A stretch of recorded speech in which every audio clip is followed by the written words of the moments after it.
It was a university graduation party, yet suddenly, an elderly woman with graying hair intruded. Ignoring the suspicious glances around her, she walked straight toward a man. Nick turned and was stunned by the scene before him, but the woman simply placed an object in his hand. "Return to me," she said, her voice low yet carrying a chilling determination. Nick was baffled. He was certain he had never met this woman before. Yet, as he watched her lonely figure retreat, an inexplicable sorrow welled up inside him. When he finally collected himself, he realized she had given him an exquisite pocket watch. But Nick thought little of it, while, elsewhere, the old woman's eyes welled with tears, as if she had finally resolved a long-standing regret. She locked herself in her room, listening one last time to a familiar melody before stepping to the window, gazing at the sea veiled in mist as if waiting for a husband who had never returned. Clutching Nick's script, she felt a surge of long-lost attachment, and as the rocking chair swayed gently, her life quietly came to an end. Time passed like a fleeting white horse. 8 years slipped away like sand through fingers. Nick was no longer the naive college student but had become a well-regarded screenwriter in Chicago.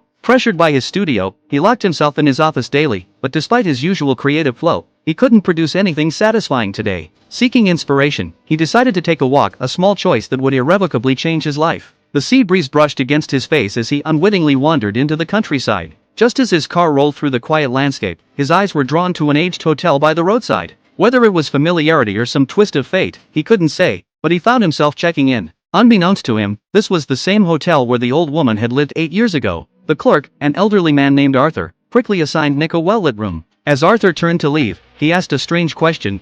Have we ever met before? Have we ever... No, I don't think so. No, I'm sure we haven't.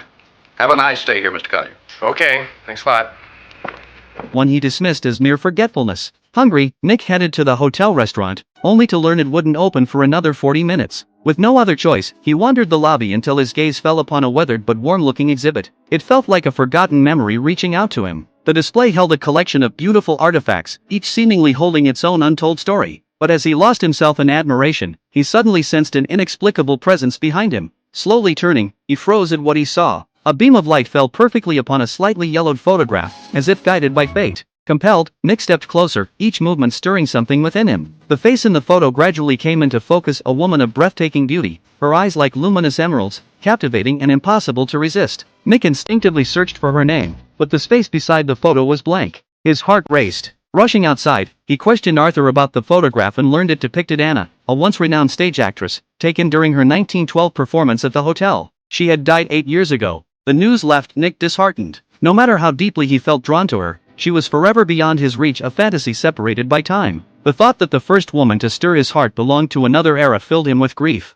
Yet the more it pained him, the more he longed to know her. Like chasing something one can never possess, his obsession wasn't about the outcome but the yearning itself. The next morning, Nick hurried to the local library, where Arthur had directed him. He scoured every book on Anna and discovered, as Arthur had said, that under the guidance of her manager, William, she had risen to fame as a celebrated actress. But in her later years, she vanished from public life, leaving behind scarce records. With the librarian's help, Nick found a few journals about Anna's final years. As he flipped through the pages, his breath caught. There, staring back at him, was a photo of Anna in her old age. And he recognized her instantly. She was the woman who had given him the pocket watch 8 years ago. His mind reeled. To unravel the mystery, he tracked down the journal's author, Anna's close friend. When he introduced himself as a playwright seeking information about Anna, the woman was reluctant to speak. Desperate, Nick produced the pocket watch. The woman's eyes widened in shock. She would never have given this to anyone unless... Sensing something extraordinary at play, she invited Nick inside Anna's preserved room. The moment he entered, Anna's stage costumes captivated him.